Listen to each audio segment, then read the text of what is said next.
तो आदाब, नमस्कार, गुड इवनिंग, सत श्री अकाल। एक बार फिर आप तमाम लोगों का स्वागत है क्राइम तक की कहानी के इस एपिसोड में। उम्मीद है पूरी फैमिली अच्छी होगी, अपना ख्याल रख रही होगी कोरोना से, क्योंकि कोरोना के केसेस लगातार बढ़ रहे हैं देश में, और ठंड से भी, क्योंकि मौसम आजकल बदला हुआ है। और एक अजीब सी चीज़ ये है कि एक तो कोरोना सिम्टम भी वैसे ही कोल्ड, बुखार, और ठंड में वैसे भी आमतौर पे होता है, तो कई बार कन्फ्यूज़न हो जाता है कि ये सर्दी की वजह से बुखार है या तबीयत ठीक नहीं है या कोरोना है, ओमिक्रॉन है। और हमारे ऑफिस में भी बहुत सारे लोग लगातार पॉजिटिव हो रहे हैं।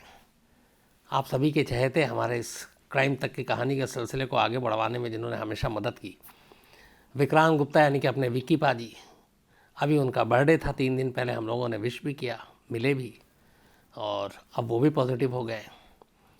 उनकी वाइफ भी और उनका बेटा भी कुछ बिहार ट्रॉफी खेलने गया था पुणे, तो वहाँ उसका एक रूममेट था, उसकी वजह से वो भी पॉजिटिव हो गया। लेकिन ठीक हैं तीनों, माइल्ड है, और यही दुआ है कि सब फटाफट ठीक हो जाए विकी पाजी और फिर दफ्तर आए। हमारे और कुछ कुलीग हैं, जैसे पंकज शर्मा है, एक होनहार सिंगर, साहित्य में आप देखते होंगे, अनस है, सिमर है, ये सब भी पॉजिटिव पाए गए। और ये सभी हम लोगों के इर्द गिर्द हमेशा सब रहते हैं। तो दफ्तर आजकल खाली खाली सूना सूना सा है। अपने बहुत सारे जो साथी हैं, एक स्पोर्ट्स में निखिल नाज, पता चला कि वो भी पॉजिटिव है। तो बहुत सारे लोग, एक हमारे आउटपुट में है शादाब भाई, वो भी पॉजिटिव है। अब किस किस का नाम लूँ, बहुत सारे लोग हैं। हमारे अमित सिंह वीडियो जो चीफ, उनकी टीम के भी 10 से 11 पॉजिटिव हैं। अपनी क्राइम तक टीम, आसिम, एक हफ्ते से, हालांकि वो 7 दिन से दफ्तर नहीं आ रहा था, उसकी अम्मी की तबीयत ठीक नहीं थी और उसे भी फिर कुछ गले में खराश और फिर फीवर आया। तो परसों वो कह भी रहा था कि मैं दफ्तर आ जाऊँ, मैंने कहा पहले टेस्ट कराओ, और टेस्ट कराया तो वो भी पॉजिटिव आ गया, लेकिन वो भी ठीक है। तो मुझे लगता है कि हमारे दफ्तर में ही करीब हमारे जितने कुलीग और जानने वाले हैं 100 तो होंगे जो पॉजिटिव, जिनकी रिपोर्ट होगी। पर सभी ठीक हैं और ख़्याल रख रहे हैं। तो आप भी सब दुआ करते रहें, जितने भी लोग पॉजिटिव हैं सब फटाफट ठीक हों, क्योंकि अब तो कोरोना और ये सारी चीज़ें हम लोगों की ज़िंदगी का एक तरह से हिस्सा बन चुकी है। तो यही दवा है, विकी पाजी से लेकर अपने तमाम साथी, अपने तमाम दोस्त, कुलीग, और जो इस दफ्तर के बाहर देश में, दुनिया में, सब फटाफट ठीक हो जाए। कई क्राइम तक फैमिली मेम्बर के ईमेल आए, उनके यहाँ भी पॉजिटिव है। एक ने लिखा था उनकी वाइफ प्रेग्नेंट है और वो पॉजिटिव है, तो वो सब भी ठीक फटाफट हो जाए। और ये अब बहुत हो गया, आप कोरोना पीछा छोड़े और हम लोग को अपने हिसाब से जीने भी दे। तो इन्हीं दुआओं के साथ अब चलते हैं आज की कहानी के सिलसिले के ऊपर। अभी हाल में ही मैंने कहा था कि ऐसी बहुत सारी चीज़ें या केसेस या कहानियाँ होती हैं या क्राइम होता है, सुलझता ही नहीं है। और सबसे ज़्यादा तकलीफ़ होती है उस परिवार को, उस फैमिली को जो उसके साथ जुड़ा होता है, जिसके साथ ये घटनाएं होती हैं। आज की कहानी 19 साल की एक ऐसी लड़की की कहानी है, एक खूबसूरत सी लड़की, जो जब उसकी उम्र सिर्फ 19 साल थी, उसे किडनैप कर लिया गया। 34 साल बीत गए, 34 ईयर्स।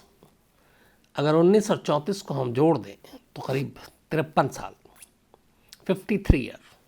इस वक्त उसकी एज होगी 53 ईयर। लेकिन वो कहाँ है, किस हाल में है, किसने उसको किडनैप किया, जिंदा भी है कि नहीं है, रखा है तो किस जगह रखा है, किडनैप करने का मकसद क्या है, इतने लंबे वक्त तक उसको क्यों बंधक बना के रखा। ये सारे सवाल सिर्फ सवाल ही हैं। आज भी बाकायदा एडवर्टीज़मेंट, पोस्टर, पुलिस की तरफ से बाकी चीज़ें जारी की जाती हैं कि अगर किसी को जानकारी हो इस लड़की के बारे में तो ज़रूर बताएं, इनाम भी देंगे। FBI ने $20,000 2019 में शायद रिवॉर्ड रखा था कि जो भी सही लोकेशन या जानकारी देगा उसे इनाम में मिलेगा। लेकिन 34 साल बीत गए, इस किडनैपिंग से जुड़ी हुई कोई भी ऐसी चीज़ पुलिस और बाकी एजेंसियों को नहीं मिली। मिली तो सिर्फ कुछ तस्वीरें, जो और भी इस केस को पेचीदा कर देती हैं। कहानी एक मुल्क से शुरू होकर दूसरे मुल्क पर जाकर ख़त्म होती है। ये कहानी है न्यू मैक्सिको की। न्यू मैक्सिको में एक लड़की रहती थी, उसका नाम था तारा कैलिको। तारा कैलिको 19 साल की एक लड़की, पढ़ाई लिखाई कर रही थी, फैमिली में माँ और सौतेले पिता, लेकिन सौतेले पिता भी तारा को बहुत प्यार करते थे और ज़िंदगी खुशनुमा थी, खुशगवार थी, अच्छी खासी सब चल रही थी। 20 सितंबर 1988, 20 सितंबर 1988 की कहानी है। सुबह के करीब 9:30 बजे थे। तारा को बाइक चलाने का बड़ा शौक था और शुरुआत में उसके बाइक के पीछे उसकी माँ भी बैठती थी, जिनका नाम था पैटी डोयल, और वो अपनी बेटी को बहुत प्यार करती थी, जैसे हर माँ करती है। लेकिन बाद में पैटी डोयल को ये फील हुआ कि जब वो बाइक पे जाती है तो कोई कार उनको फॉलो करता है, पीछा करता है, तो वो थोड़ी घबरा गई, डर गई। उनके दिमाग में ये बात घर कर गई। फिर उन्होंने कहा कि मैं तुम्हारे साथ बाइक पे नहीं बैठूंगी। तारा को भी उन्होंने कहा कि तुम ऐसे कोई उस वक्त स्प्रे और ये सारी चीज़ें आती है ले लो, ताकि कोई पीछा कर रहा हो तुम्हें कभी पकड़े तो तुम उसकी आंखों में स्प्रे डाल देना, फिर वहाँ से निकल लेना हिफाजत से। पर तारा हंसी में टालती रही। 20 सितंबर 1988, तारा सुबह 9:30 बजे अपने घर से निकलती है, अपनी माँ से कहती है कि उसे कुछ काम है, बाइक पे जाती है और कहती है कि आज करीब दोपहर को 12 बजे के आसपास उसे अपने बॉयफ्रेंड के साथ टेनिस खेलना है और दोनों ने ये लाइन अप कर रखा है। माँ कहती है ठीक है। चूँकि फॉलो करते थे कार वार और ये सारी चीज़ें थी, और न्यू मैक्सिको क्राइम व्राइम बहुत होता है, तो हमेशा तारा का रूटीन था कि अपनी माँ को जहाँ भी जाती थी बता कर जाती थी और ये भी कहती थी कि अगर मैं इस वक्त तक ना लौटूँ तो आप मेरे बारे में खबर कर लेना। अब उस ज़माने में मोबाइल और बाकी चीज़ें तो थी नहीं। तो उस दिन भी तारा ने कहा कि मैं 12:30 तक घर लौट आऊँगी अपने बॉयफ्रेंड के साथ टेनिस खेलने के बाद, और अगर मैं नहीं लौटी तो फिर आप मेरे बारे में खोज खबर कर लेना। रूटीन में शामिल था ये। तारा घर से निकलती है। बाइक पे जाते वक्त उसके पास एक तो वॉकमैन था, एक हेडफोन था और एक कैसेट था। उस ज़माने में म्यूज़िक लोग वैसे ही सुनते थे। वॉकमैन याद होगा आप लोगों को, छोटा छोटा आया करता था और अपने अपने पसंद के कैसेट होते थे जिसमें गाने होते थे। तो वॉकमैन, हेडफोन और कैसेट अपने जैकेट में डालती है, सर पे हेडफोन लगाती है, बाइक पे बैठकर तारा वहाँ से रवाना हो जाती है। दोपहर के 12:30 बज जाते हैं, 12:30। तारा कैलिको घर लौट कर नहीं आती। उसकी माँ को चिंता होती है, पर उसे मालूम था किस रूट से गई है। अब माँ को चूँकि माँ बेटी में बात हो चुकी थी, उसने कहा चलो मैं ढूंढने जाती हूँ उसी रूट से जिस रूट से वो बाइक और उसने बता कर गई थी कि मैं कैसे कैसे कहाँ जाऊँगी, टेनिस खेल के फिर वापस आऊँगी। माँ उस रूट को फॉलो करती है, लेकिन रास्ते में कहीं कुछ नहीं मिलता, न तारा न उसकी बाइक। माँ परेशान घर लौटती है कि शायद वो घर लौट आई हो पीछे में, बट घर में भी तारा नहीं। इधर उधर उसको दोस्तों को पूछती है, ढूंढती है। शाम हो जाती है। शाम तक जब तारा की कोई खबर नहीं मिलती, और ऐसा इससे पहले कभी हुआ नहीं, तब तारा की माँ पैटी डोयल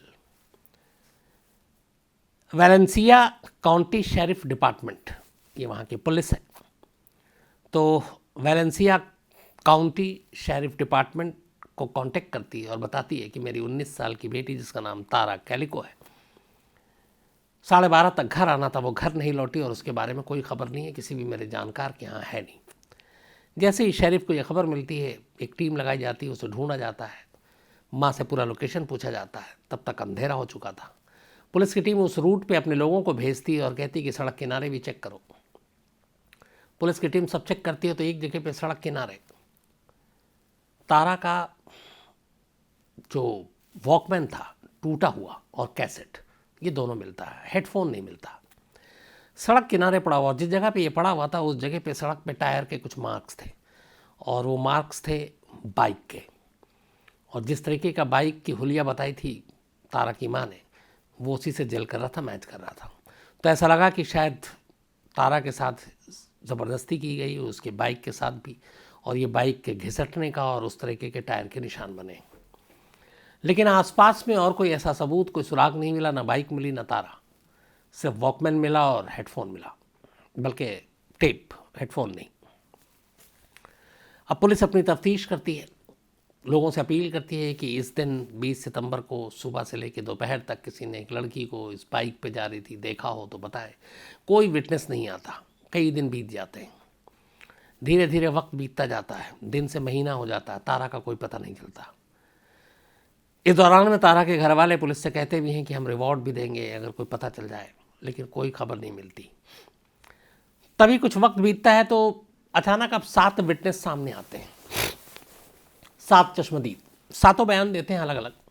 वो कहते हैं 20 सितंबर 1988 की दोपहर को उन्होंने एक लड़की को बाइक पे देखा था जिसका हुलिया फ़ोटो जो देखा है वो तारा जैसी है, और उसने हेडफोन लगा रखा था और वो उसी रास्ते से गुजर रही थी जिस रास्ते से उसे होकर जाना था। उन्होंने कहा कि जब उन्होंने देखा तो ये भी देखा, एक चश्मदीद ने कहा कि तारा की बाइक के पीछे एक वाइट कलर का एक ट्रक जो है वो उसके पीछे पीछे चल रहा था, और ये बात होगी करीब 11:15 की, 11:45 AM, और तारा को घर पहुंचना था 12:30 दोपहर को। तो उन्होंने कहा कि हमने देखा था कि कुछ एक वाइट कलर की पिकअप ट्रक जो है वो उसके पीछे पीछे थी। अब पुलिस ने उस जो पिकअप ट्रक था उसके हुलिये से मिलती जुलती सारी चीज़ें पता की, लेकिन कोई नहीं मिला, ना बाइक मिली। 9 महीने बीत गए, तारा की गायब हुए हुए, कुछ पता नहीं, न कोई रैंसम कॉल, न तारा की जिंदा मुर्दा होने की खबर, कुछ पता नहीं।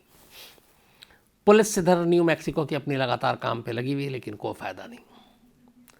9 महीने बीतने के बाद अचानक 15 जून 1989, 9 महीने हो गए थे अब तारा की गुमशुदगी के। 15 जून 1989 की बात, न्यू मैक्सिको से बहुत दूर, उस देश से दूर, अमेरिका के फ्लोरिडा शहर में अब ये कहानी एक नई करवट लेती है। 15 जून 1989 को एक महिला फ्लोरिडा के एक इलाके में, जिसका एक नाम है वहाँ पे पोर्ट सेंट जोए फ्लोरिडा, तो यहाँ पे एक महिला पहुँचती है। एक वहाँ पे एक स्टोर हुआ करता था छोटा सा, वो अपनी ज़रूरत की चीज़ें ख़रीदने के लिए। तो उस स्टोर के पास जब वो जाती है तो वहाँ स्टोर के बाहर एक पार्किंग लॉट था। उस पार्किंग लॉट से जब वो गुजर रही होती है, रूट नंबर 98 की पार्किंग लॉट थी ये, वो पोर्ट सेंट जो फ्लोरिडा में।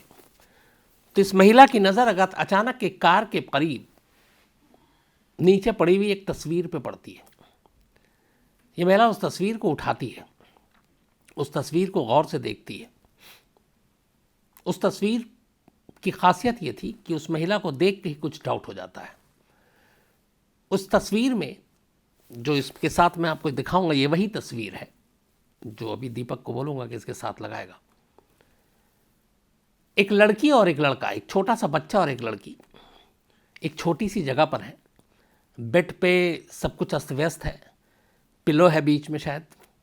लड़की के और लड़के के दोनों हाथ पीछे की तरफ बंधे हुए हैं, मुंह पे टेप है। लड़की ने शॉर्ट और टी शर्ट पहन रखा है, और ये देख के लग रहा है कि किसी गाड़ी के अंदर की तस्वीर है ये। अब या तो वैन है या कुछ ऐसी चीज़ है। और इस तस्वीर में साफ तौर पे दिख रहा है कि दोनों की आंखों में दहशत है, दोनों डरे हुए हैं। इस तस्वीर में ये भी देखकर पता चल रहा है कि तस्वीर में जो लाइट का सोर्स है वो सामने की तरफ है, और ये दोनों डायरेक्ट कैमरे को देख रहे हैं। और शायद उस कैमरे की तरफ ही जो एक दरवाज़ा है वो खुला हुआ है, या खिड़की हो सकती है जिससे रोशनी आ रही है, और उस रोशनी में ये तस्वीर ली गई है।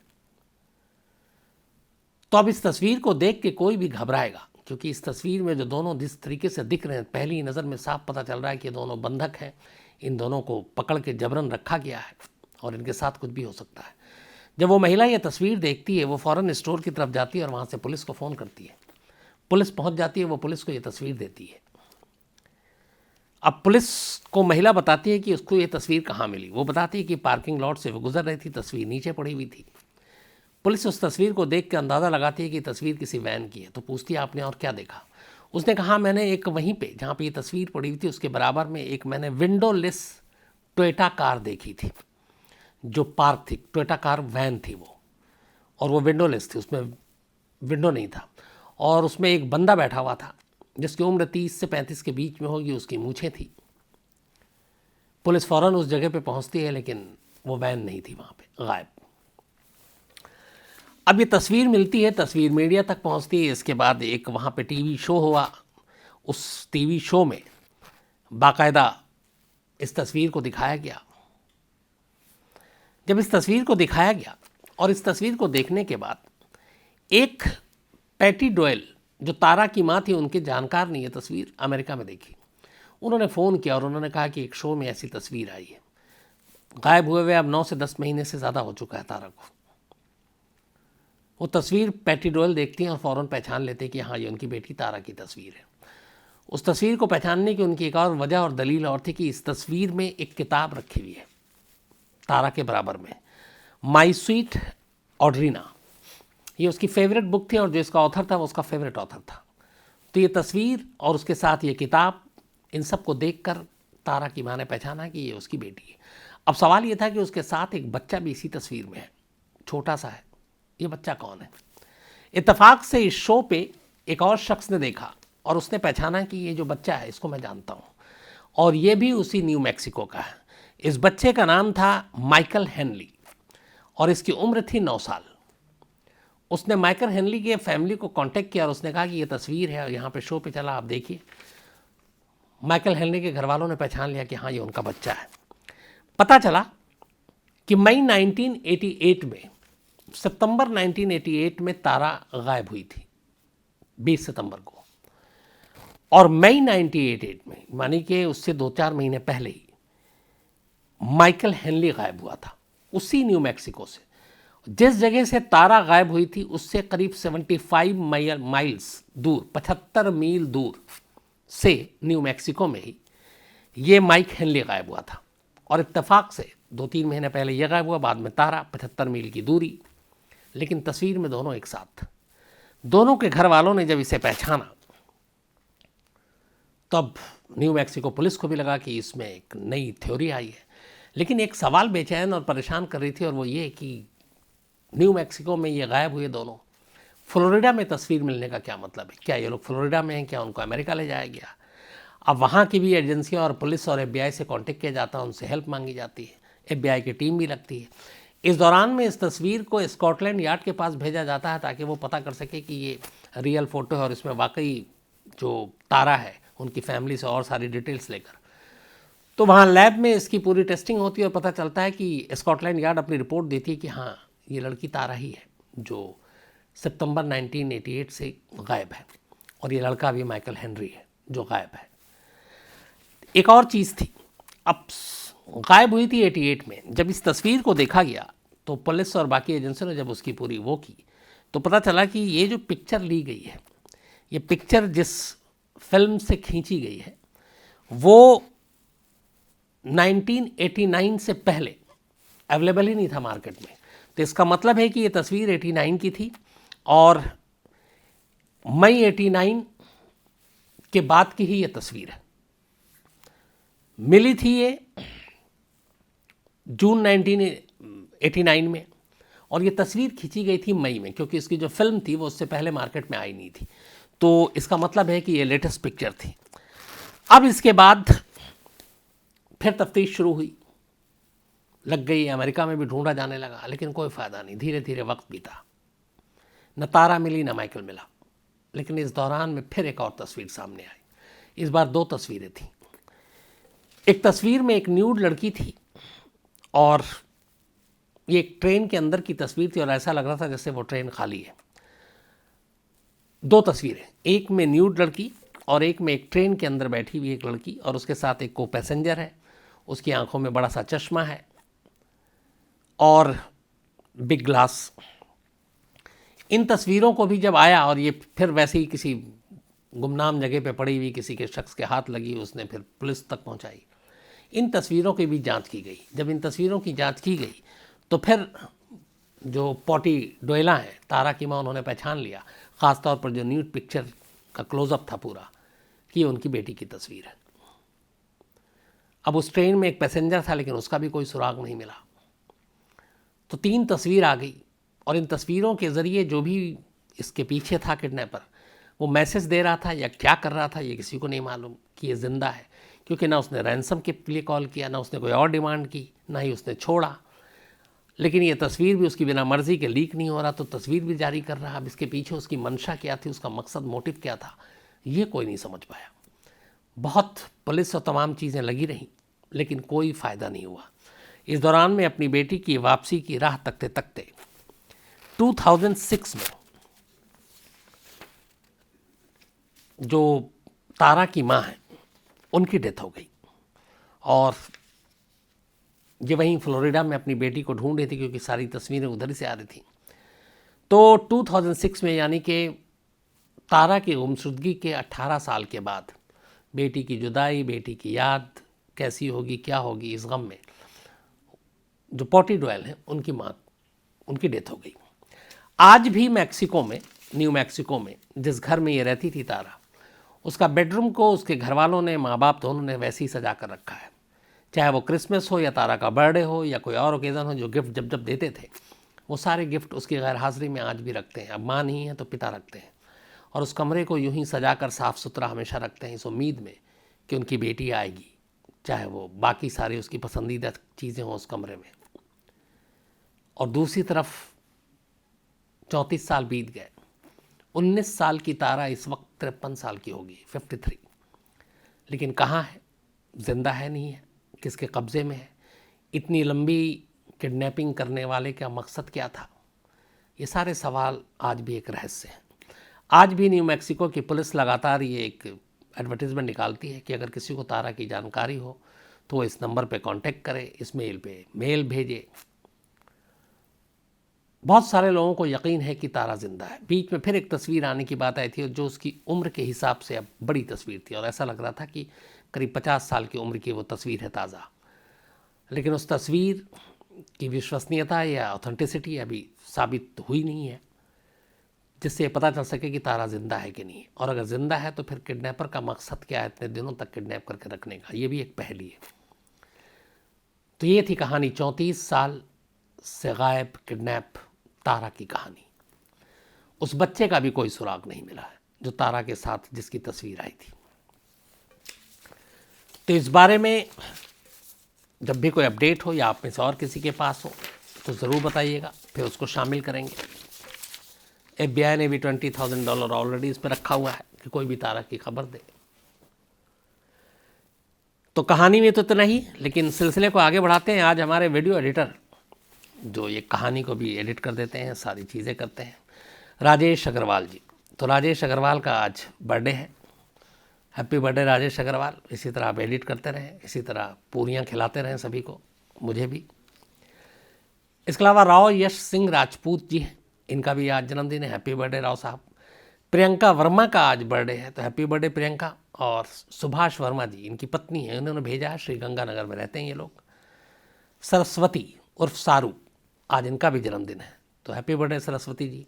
और इनके पति जो हैं हरी, उन्होंने भेजा है। इसके अलावा निशाज अहमद का भी आज जन्मदिन है, तो हैप्पी बर्थडे निशाज। नवनीत कौर उर्फ सिमी, इनका भी आज जन्मदिन है, तो happy birthday Navneet and all the best. आप CA फाइनल में हैं, एग्ज़ाम देने वाली हैं, तो सब कुछ अच्छे से क्लियर हो, आप चार्टर्ड अकाउंटेंट बने, खूब नाम कमाएं अपने घर वालों का। प्रीतपाल सिंह जी इनके डैड, उन्होंने भेजा है। इसके अलावा जसविंदर कौर जी हैं। जसविंदर कौर जी का कल बर्थडे है, लेकिन चूँकि कल संडे है तो इनको एडवांस में हैप्पी बर्थडे जसविंदर कौर जी। साथ में जसराज कौर जी, माफ़ी के साथ, इनकी 10 जनवरी को जन्मदिन था, इनका बर्थडे था, तो बिलेटेड हैप्पी बर्थडे पूरी क्राइम तक फैमिली की तरफ से जसराज कौर जी। और इसके अलावा श्रीन और कमलजीत सिंह ढिल्लो, इन्होंने भेजा है, कमलजीत सिंह ढिल्लो जी ने। सहरीन इनकी बेटी हैं, जसविंदर कौर इनकी पत्नी हैं, और जसराज कौर जी इनकी माता हैं। तो आप लोग सब अच्छे रहें, भटिंडा से हैं ये लोग। इसके अलावा सुहेल अंसारी हैं, इनका भी आज जन्मदिन है, तो हैप्पी बर्थडे सुहेल। ओम प्रकाश बोरा जी, इनका भी जन्मदिन है, हैप्पी बर्थडे ओम प्रकाश जी, और ये लातूर में रहते हैं। और वेदा श्री बोरा जी के पिता हैं, डैड हैं ये, तो आप हमेशा अच्छे रहें, यही दुआ है। अंकिता प्रसाद जी हैं, इनका भी आज जन्मदिन है, हैप्पी बर्थडे अंकिता। और अनेश प्रसाद जी ने भेजा है ये।